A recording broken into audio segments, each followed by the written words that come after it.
For many people, the mere use of the word slavery can press an emotional hot button, which brooks no effort at reasonable discussion.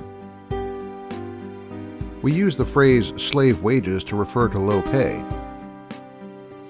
We refer to being treated like a slave when asked to perform some task beneath our dignity.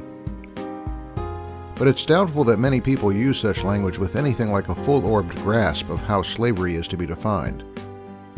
It's also obvious that many critics of the Bible make little effort to define slavery before they criticize the Bible for allegedly endorsing it.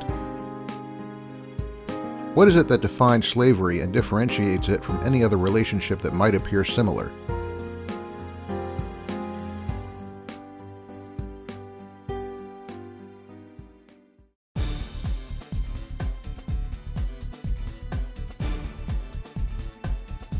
Leading scholars of anthropology Levinson and Ember state that scholars have no agreement on how to define slavery, and note that the word has been used in evocative rather than in an analytical way, calling to mind a loose bundle of diagnostic features.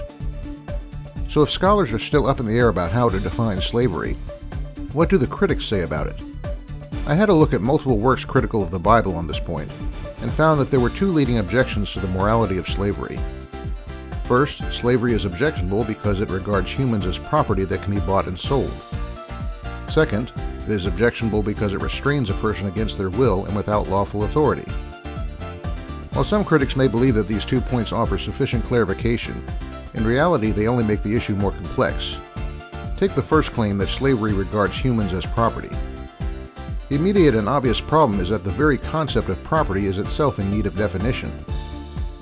Levinson and Ember remark that the term property is, quote, a shorthand and abstract term for a bundle of very specific and relatively exclusive rights, unquote, held by a person in relation to another person or thing.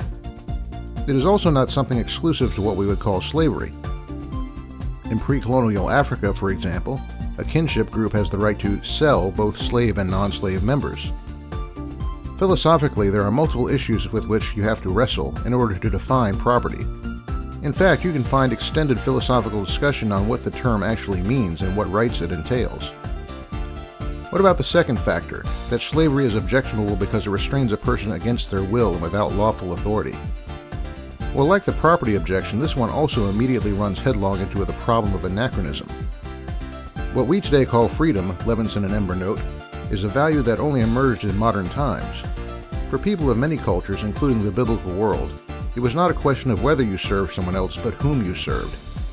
Even a Roman emperor was beholden to the gods of Rome and subject to their bidding. Freedom belonged at most to supreme gods, but for humans it was a dream beyond reality.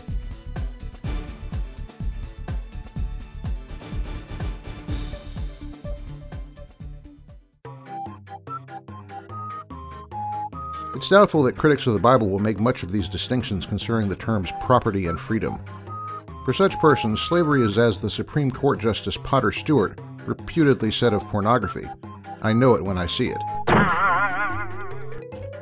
Certainly in my review of a wide variety of critical sources, ranging from hostile scholars to amateur atheists, I found nothing in the way of a detailed discussion of concepts of property or freedom. And technically that means we could end this series right here, having shown that fundy atheists have had nothing of value to say. But since we'd like to make this a more depth educational experience, let's put on our Potter Stewart glasses when it comes to these two defining factors, and think of them in terms of strictly everyday language as we approach the question of what the Bible itself says, which we'll pick up on next time.